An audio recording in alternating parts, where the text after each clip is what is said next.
Salutations and welcome, horse racing fans. I'm Matthew DeSantis, and this is the Win Place Show, a podcast devoted to all aspects of horse racing and handicapping that is proudly part of the Amalfi Media Network. Today, we're going to switch things up a little bit, and rather than cover multiple races at one track, we're going to cover one race at multiple tracks. That's right. With the Breeders' Cup just a few weeks away, there aren't many stacked cards like we've seen in the past at Saratoga, Santa Anita, Keeneland, etc.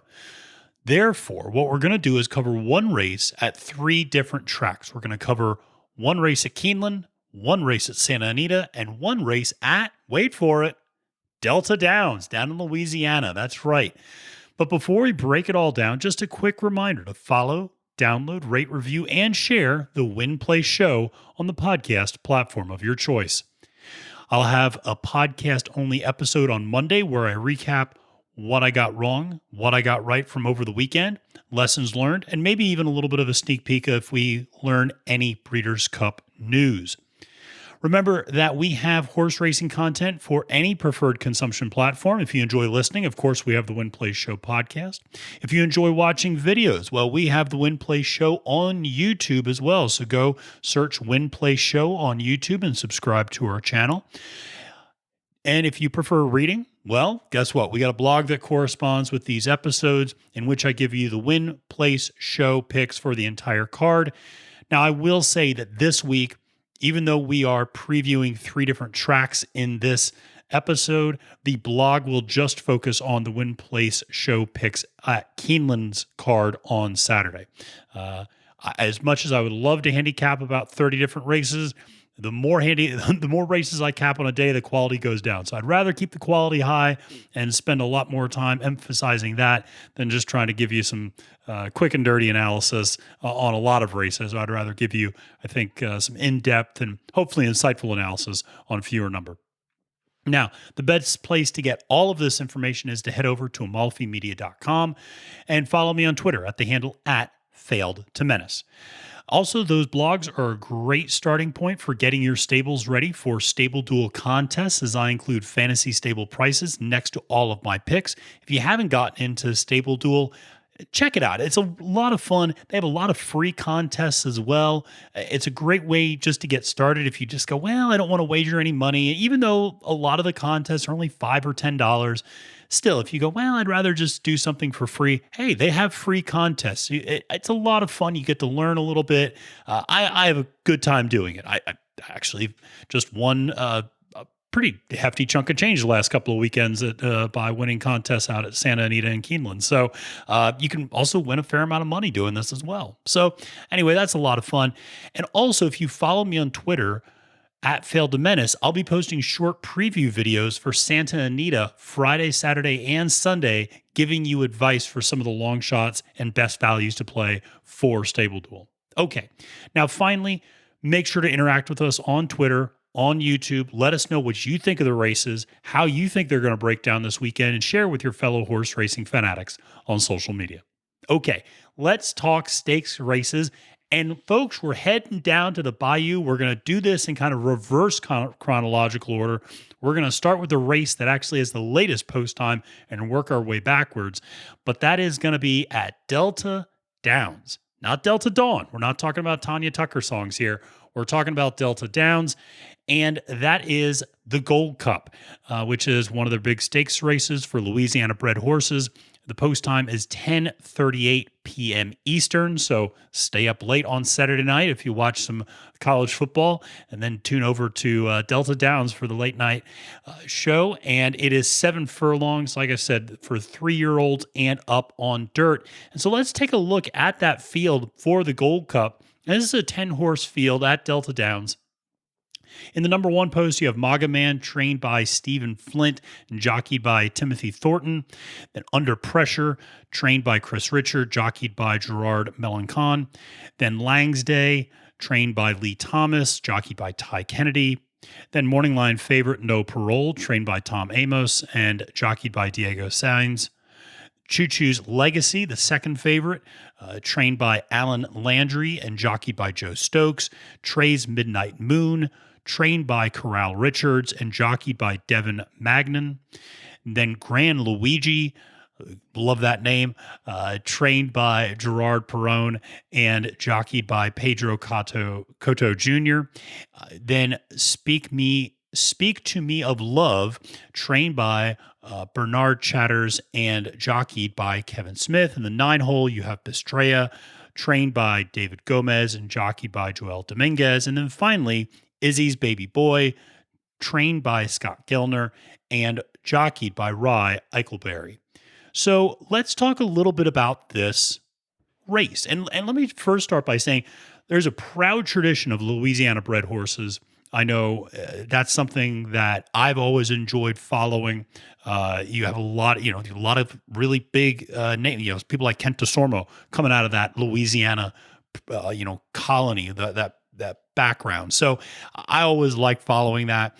Even though I went to grad school at the University of Florida, I secretly always really liked LSU. So I like Louisiana quite a bit. Of course, I love Calvin Burrell. And that, even though I can only understand every third word that he says, one of the nicest guys from all accounts. So it's exciting. I like seeing these sorts of Louisiana bred, Virginia bred, New York bred, California bred. I like seeing that. I like seeing those kind of state bred races, and the Gold Cup is a great opportunity for that. So let's talk about some of the favorites, and let's talk about the even money favorite who's overwhelming, No Parole.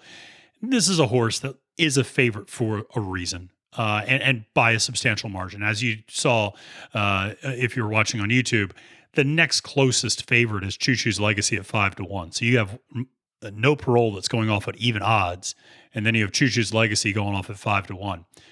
So No Parole is a horse that has been working out beautifully. Has gotten a little bit of a layoff, no doubt, but the workouts have been crisp at 5 furlongs, has taken to the track at Delta Downs incredibly well, which is not surprising. Career 2 for 2 on this track. And here's something that's important to also keep in mind. If this is your first time maybe playing Delta Downs, thinking about Delta Downs, it's an important distinction. This is a 7 furlong racetrack, okay? So it is a 7 furlong race. Now, if you say it's a 7 furlong race at Belmont, that's one turn. That's one turn just about everywhere. They'll load up in the backstretch chute, and they'll come down and do one turn. This is a 2-turn race. You don't always see 2-turn 7 furlongs. That can sometimes throw horses off. Now, what's interesting is a horse like No Parole is actually accustomed to running longer than 7 furlongs, going a mile and a 16th. So this is a horse that does not mind the distance and is used to doing a 2-turn route. So that's not a concern. There might be concerns for other horses in this field in that regard, but I'm not worried about No Parole.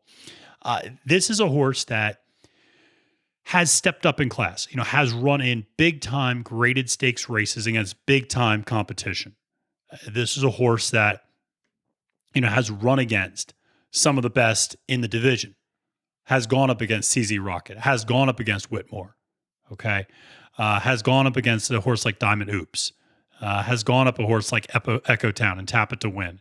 These are really good horses. And has won against some of these horses, has a grade 1 victory.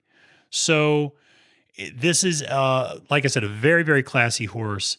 And the recent trend is when this horse really steps up in class, it finishes pretty far back. The last 2 graded stakes races, actually the last 3, have all not gone very well. A 9th place finish, a 6th place finish, and a 7th place finish.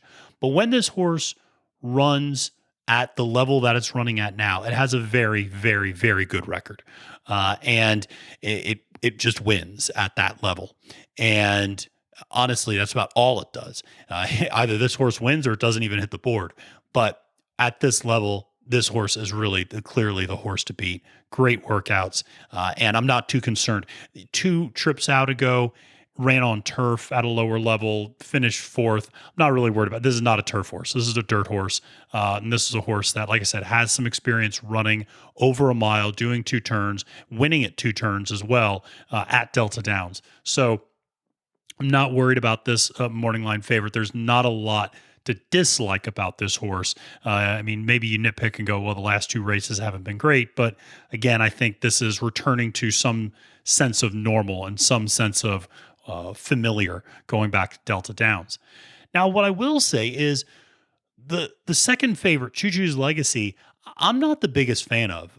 This is a horse that has had very consistent finishes over the last several races, so you can't argue with the end result. The end result has been really strong. This horse has hit the board 8 of its last 10 races, winning 6 out of the last 10. That said, has not necessarily done great at Delta Downs. An allowance claimer was kind of the last time it won at Delta. 3 career races, only 1 win. And like I said, that aforementioned allowance claimer. Additionally, this horse has had really rough workouts at Delta Downs. I mean, the last time out was a 5 furlong and 106 flat. I mean, that is, that's slow. I mean, compared that to certainly what No Parole's been doing, has been putting down minute flat or 59.3 5 furlong workouts. And even a lot of these other horses in the race have been putting out better 5 furlong workouts. A horse like Speak to Me of Love, who's going off at 8-1, trained the same day as Choo Choo's Legacy. It was going off at 102.3 and 5 furlongs. So, I mean, just a really slow workout. So I don't know if this horse is necessarily in his best form. And that concerns me a little bit. There's about a 2-month layoff since its last race. So we'll see. I'm kind of fading Choo Choo's Legacy. I think there are other horses in this field that might give you a little bit more value, actually, because I have a feeling that Choo Choo's Legacy might get bet down as kind of the clear second favorite. So one of those horses that I really like is Grand Luigi. And this is a horse that's going off at 8-1. And again, this is a horse that I think is, if you go off the last 2 races, maybe not great, but one of those last 2 races was on turf, and one of them was on a sloppy track. At Delta Downs, this horse is 4 for 8 winning in its career, so wins 50% of its races, and 5 for 8 in terms of hitting the board. Has won at this distance before. Actually, typically goes a little bit longer, but is running only 7 furlongs this time out. But like I said, the horse is accustomed to going a mile and a 16th, but has victories at the sprint level before and has victories at the 7 furlongs. So it certainly can run at this level and this distance and has the tactical speed to do so. Like I said, I do like this horse quite a bit. At 8-1, I think it provides really good value, certainly to hit the board. I think that's what you're looking for. I don't know if you're going to find a lot of value to win, because I do think No Parole's the clear front runner and the clear favorite. But I think where you can find a lot of value in this field is underneath. And I think Grand Luigi is a good place to start. Another one of those horses I really like is Under Pressure. Under Pressure is a horse coming out of that 2 slot who, again, the last couple of times has been a little bit sluggish. But this is a horse that might be a horse for a course. Really likes Delta Downs. 7 wins and 14 career starts there. Has hit the board 11 out of 14 times. Really likes the distance. This is a horse that has been consistently running at a mile or a mile and a 16th or a mile and an eighth over the last really 2 years and having middling results. But at 7 furlongs, this horse is 3 for 4 winning and 4 for 4 in finishing the top 2. So this is a horse that likes the distance. Granted, 7 years old, so getting a little bit older, but I actually like the step back in distance here. The other thing about Under Pressure is, even when the horse doesn't finish very far up, it doesn't embarrass you. I mean, a lot of these races are very competitive. Even like 4th or 5th place finish is usually within a few lengths. So I do like this horse. This horse regularly competes at this level. Like I said, I like the step back in distance a little bit here. I think you can find some value. And like I said, I think this is a horse that does pretty well at Delta Downs. Even as of this year, won kind of a non-graded stakes race at a mile and a 16th here. And so I think there's a lot to like there at 12-1. I love the value. Maga Man, I'll just quickly mention a couple of other horses. That's a horse that I think is best on turf or in slop. I think that's when you see his best finishes, when you see the best buyer speed figures, tends to correlate with that. So I'm a little worried in terms of betting too much on Maga Man. I also don't love coming out of that number one hole, although as a two-turn, that might not be the worst. And then I'll also say Speak to Me of Love has most success on the lead. And I think if you just kind of look at Speak to Me of Love on its own, you might think, oh, this horse has a chance. Because again, last time I was on turf, so you can kind of toss that. The timeout before that wasn't great, but prior to that has just been racking up firsts and seconds and had been doing it from the lead. The thing is, no parole is going to go for the lead. And there is absolutely no comparison between the sort of early speed fractions that No Parole can put up and what Speak to Me of Love can put up. And so the horse just doesn't have the tactical speed, I think, to compete. So I would kind of be a little wary of Speak to Me of Love. I like the horse, this does not set up well in terms of this particular race. So how do I have the Gold Cup at Delta Downs playing out? Well, I have No Parole to win.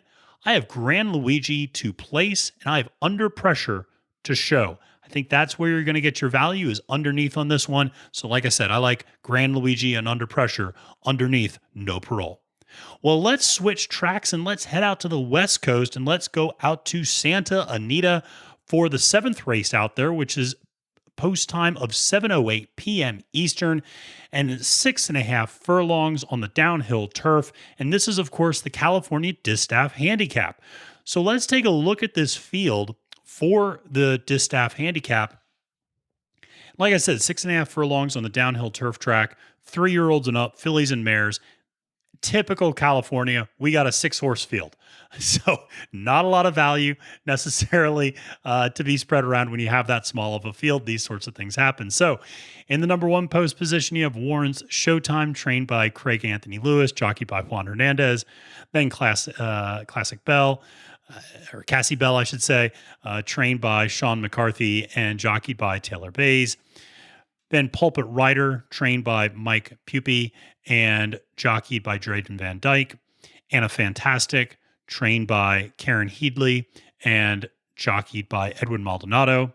Bellavita in that 5 slot, trained by Simon Callahan and jockeyed by Victor Espinoza. And then finally, Setamar, trained by Shelby Ruiz and jockeyed by Joe Bravo.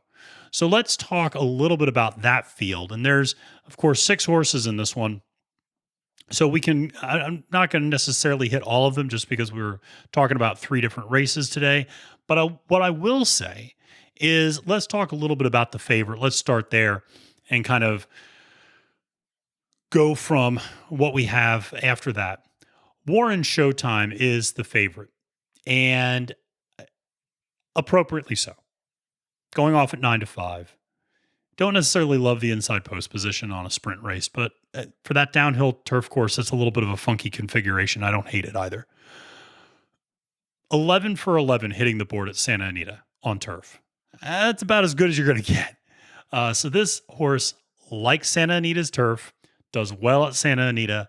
5 wins and 11 starts at Santa Anita's turf. Like I said, has hit the board every single time out there. Has gone up and competed at the grade 2 and grade 3 level, has a grade 3 victory from 2 starts ago. Obviously is dialing back a little bit in terms of distance, but has run that sprint distance before, has gone 7 furlongs, has gone 6 furlongs, has not done 6.5, but again, has done sprints at Santa Anita and done well. Came in second, came in third both times out. And both of those were in graded competitions. So this is a horse that is going up against a slightly weaker field this time out. I would expect this horse to be kind of the clear leader. Has a little bit of a layoff, but had been very active before that. Very crisp workouts. Basically, 101 and 3, 101 and 1, 5 furlong workouts at Santa Anita the last couple of weeks. So very capable. I actually really like the step back in distance, as I said, for this horse. I think that's what it needs maybe after a little bit of a time off. So I do like Warren Showtime quite a bit. I mean, that's a safe bet to hit the board, and I know it's not a lot of value at 9 to 5, but I wouldn't fade Warren Showtime, even if you're into fading favorites. I wouldn't fade Warren Showtime very far because of the history this horse has at that particular track. So I also want to talk about Pulpit Writer, who, if you looked at the racing forms, saw actually beat Warren Showtime last time out at a mile. This is not at a mile. And Pulpit Writer is a horse that, unlike Warren Showtime, and unlike a couple of other horses we're going to talk about in this field, doesn't have great success sprinting. This is a horse that is a miler. We've talked about this before on the show, that there are some horses that you put them a little bit above a mile, you put them a little bit below a mile, and the wheels fall off. You put Pulpit Writer at a mile, good things happen. You move that horse off a mile, not nearly as effective. And so I think that's just kind of where I'm at with Pulpit Writer at 7-2. I don't love those odds for a horse that I think will struggle to hit the board and use that early tactical speed. So I'm not completely fading the horse. In a 6-horse field, obviously anything's possible, but I do think that's a horse that might struggle to hit the board this time out, just because, like I said, doesn't have the best tactical speed, and you're moving it off what it performs best, and has lost to other horses in this field when going that shorter distance. So something to keep in mind. So let's talk about one of those horses that beat Pulpit Writer last time, or not last time out, but a few times out ago at that sprint distance, and that's Bellavita. And Bellavita is a sprint horse. Warren's Showtime, Pulpit Writer, not sprint horses. Bellavita is a sprint horse, though, and it is a very successful one, and seems to have had a little bit of a breakthrough. And again, this is a horse that has gone up against some really big competition, has gone up against horses like Gamine and Private Mission and Cece. So is not going to be intimidated by this field. But you've seen a lot of progression out of Bellavita over the last year. Now, here's the weird thing, is that for most of 2021, Bellavita has been running exclusively on dirt. This is, of course, a turf race. Now, that said, Bellavita has a lot of success on turf at Santa Anita. 4 career starts, has hit the board every single time, 1 victory, 2 seconds, and a third. So, very capable turf horse, and has run kind of just right behind Warren Showtime on turf at Santa Anita before. So, a lot to like about this horse. Has shown really strong workouts. And like I said, that last time out at Del Mar on dirt was just a spectacular race. I mean, she posted a 96 by her speed figure, won the 6.5 furlong race by 4.5 lengths, which is not easy to do. So has been running against good competition out on the West Coast. The transition back to turf should not be too shocking. I mean, Simon Callahan also is a trainer that typically knows what he's doing on turf. So, like I said, I'm not too worried about that transition, and Bellavita is certainly a horse to strongly consider on your tickets. Now, one of the downsides of these small fields is you don't get great odds a lot of times, even on the long shots. But I will say, Anna Fantastic, who is the long shot in this field, is going off at 8-1. I actually would take a shot with Anna Fantastic. I think there's a lot to like there.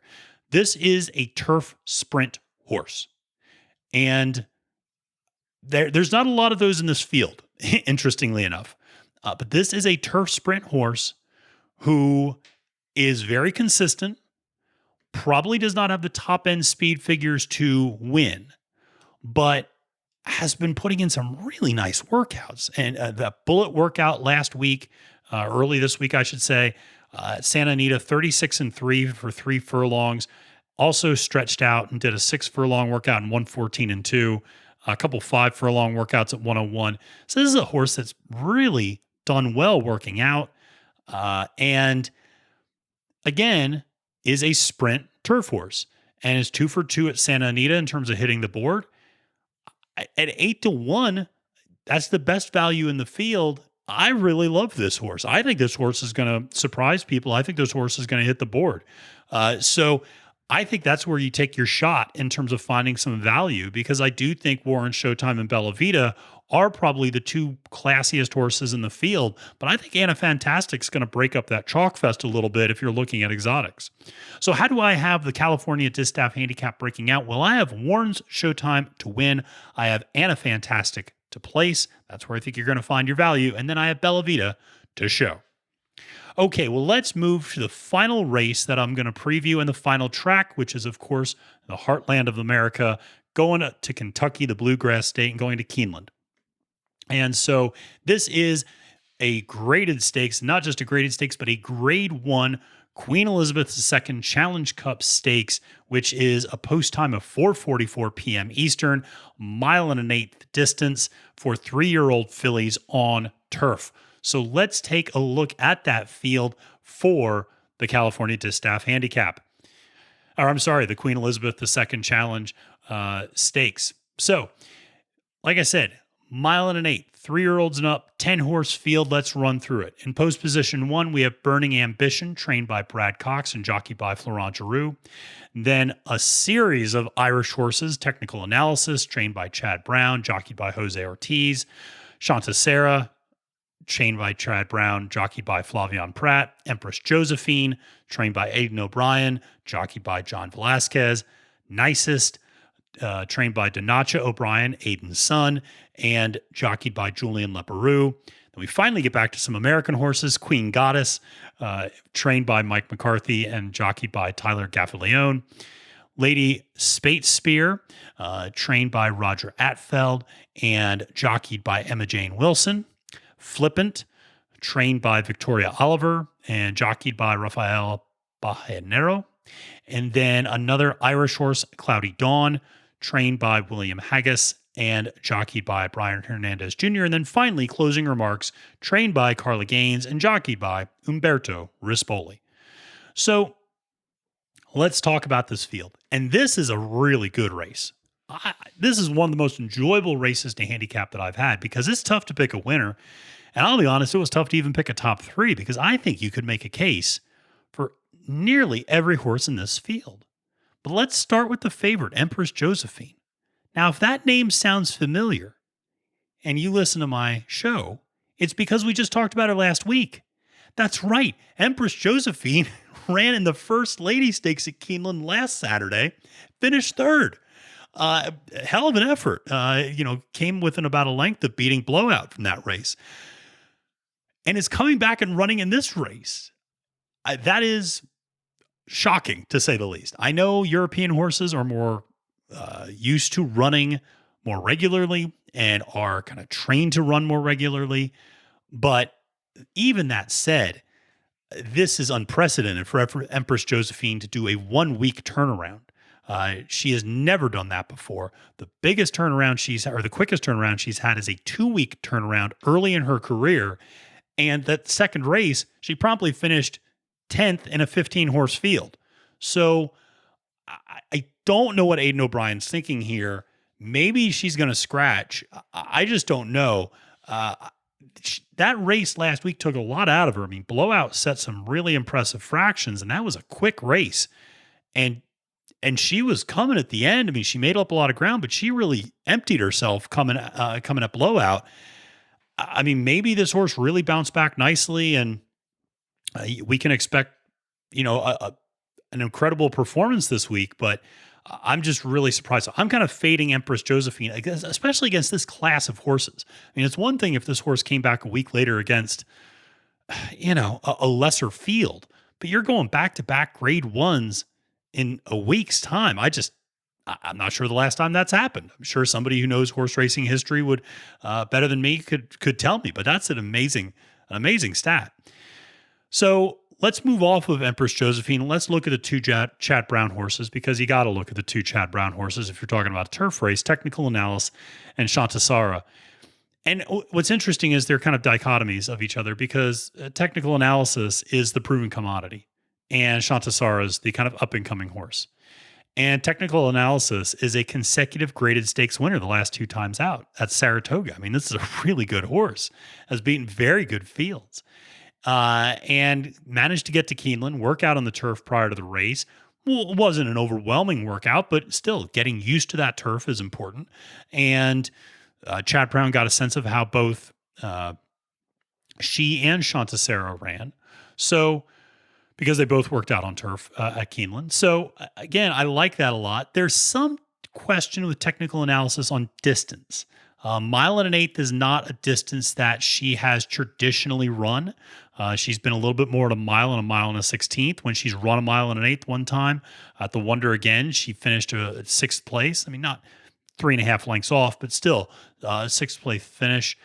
But still followed that up with a victory in the Grade 3 Lake George and the Grade 2 Lake Placid. So very impressive horse, won on both firm and yielding turf, so very versatile in that regard. So a lot to like with Technical Analysis. Just very classy horse, and I'm actually surprised you're getting 4-1 odds because that's actually the third favorite in the field. Chanticera is actually going off at 7-2, so slightly better odds there. And Chanticera is a horse that keeps improving. Had run into a little bit of trouble that first start in the United States, and then promptly came back, won the next 2, won a Grade 3 at Arlington Park, and then won a grade or non-graded stakes event at a mile and 3/8 at Belmont. So distance is not going to be an issue for Chanticera. That's one of the real positives there. I do wonder, this is quite a step up, though, in competition. It's one thing if you face 1 or 2 of these horses in a field. It's another if you're facing 6 or 7 or 8 other really good horses like this. I just do wonder a little bit about Chanticera, whether or not she's going to be able to get that stalking position that she seems to like, and whether or not she's going to be able to make that much of a run coming at the leaders when the leaders have as much speed as they might. So that is something I'm a little concerned about with her. Now, I want to talk a little bit about a couple of other horses. And I want to start by talking about Lady Spatespear and Flippant.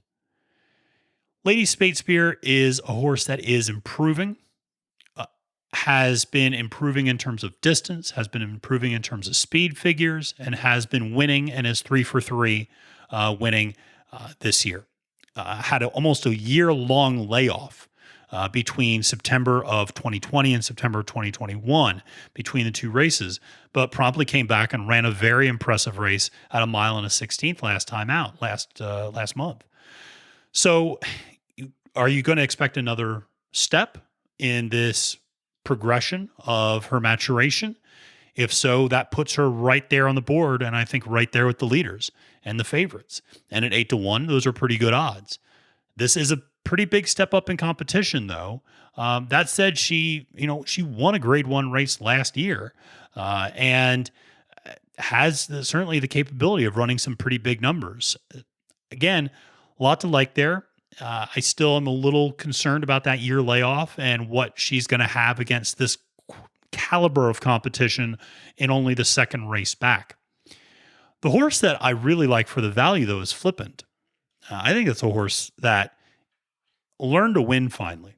It is a horse that came in, had a couple of seconds early on in its career, and really came in and broke through on the 4th of July at Arlington Park, at Ellis Park, and has won every race since then.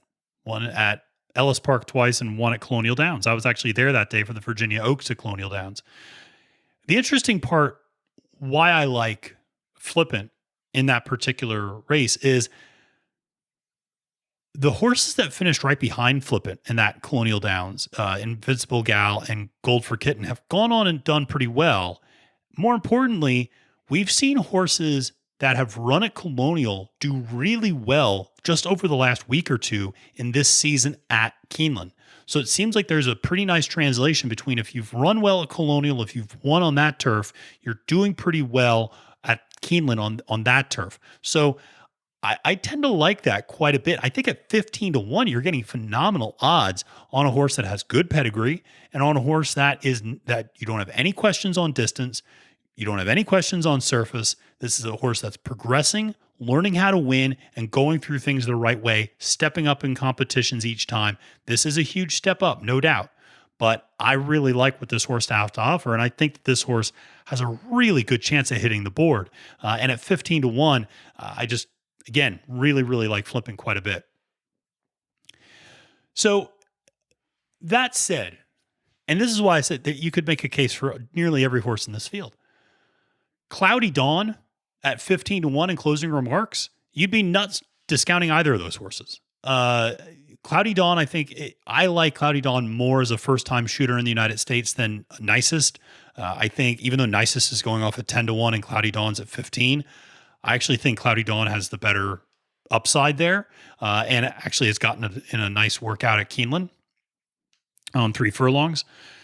But closing remarks is a horse I really like as well. 8-1. Umberto Rispoli is a good turf jockey, and the last time out, closing remarks ran a monster race, finishing second at the Del Mar Oaks, grade 1 race at 1 1/8. So can do the distance, went up against elite competition and hit the board. Now, can it back up this sort of race? Can it back up that type of number? This is a horse that has consistently hit the board. You look at the last 6 times out, second, third, second, first. And these are grade 1, grade 3, and 3 non-graded stakes competitions. This horse is running against good competition out in the West Coast and really, hitting the mark. So I like closing remarks quite a bit too. So this is a tough one to really handicap. So how do I see it breaking out? Well, I'm going to break up because I went chalk the first 2 races. I'm breaking up the chalk a little bit here. Win, I'm going to go with technical analysis to win.